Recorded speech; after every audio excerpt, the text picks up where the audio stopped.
Back in February, a group of radio-TV film majors at the University of Wisconsin in Oshkosh undertook a project that would help raise awareness of a nearly unknown genetic disease.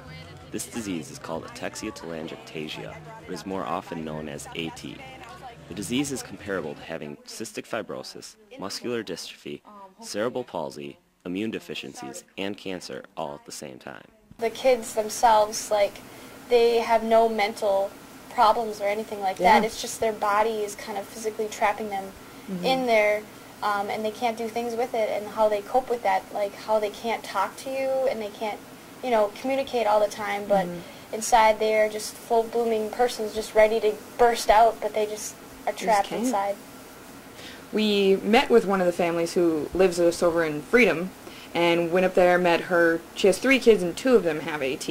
And they were amazing kids. They were really into art and a lot of stuff that, it was just normal kid stuff.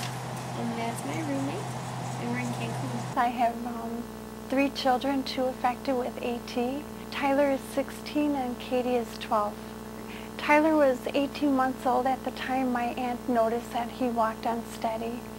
So at his 18-month checkup, I brought it up to the pediatrician, and she watched him walk down the hall, and definitely there were characteristics of the unsteady walking.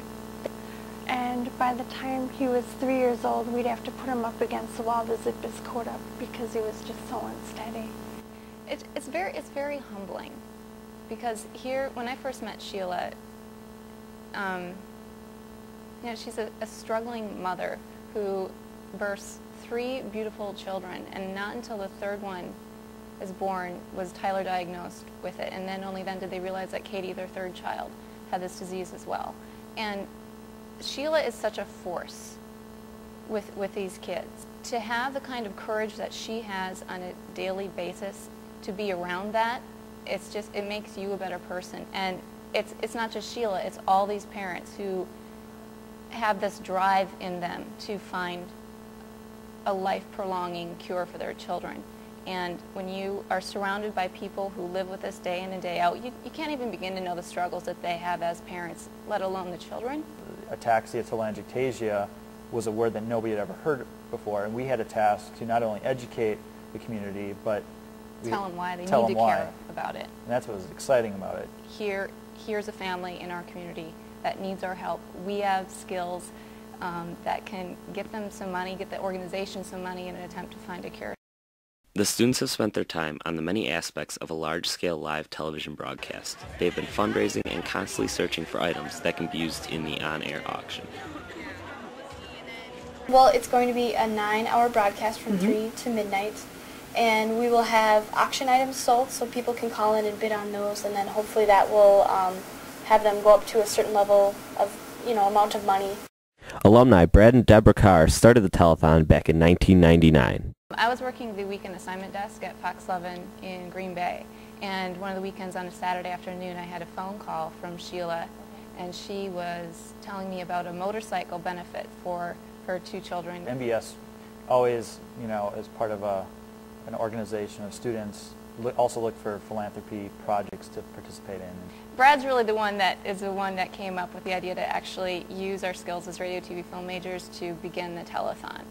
And that was in 1999. There's just so many elements that initially we could see that everything from promoting it to trying to fill the entire show, that, okay, we're going to have to produce packages and things to roll into it, to going out and, okay, we're going to do an auction.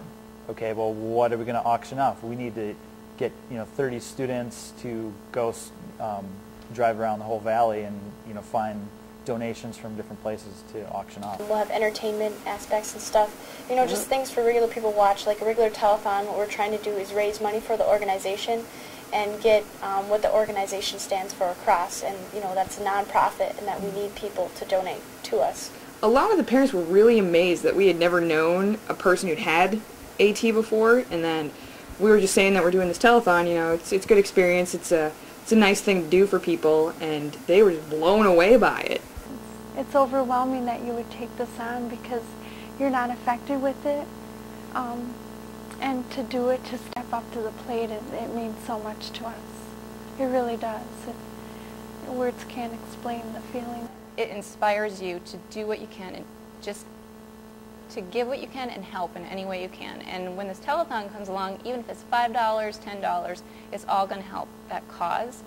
And it's only, I just wish all the viewers would get an opportunity to meet the family in the same way, because then you truly understand. So it's amazing what you guys are going to be tackling with this telethon, and when you reach out to people and they meet these kids, they'll get it and they'll want to help. Our friends see us working, and the faculty and all the staff see us, and they're just like, you know, counting on us, but the families, I think it's more for them. It's more for them.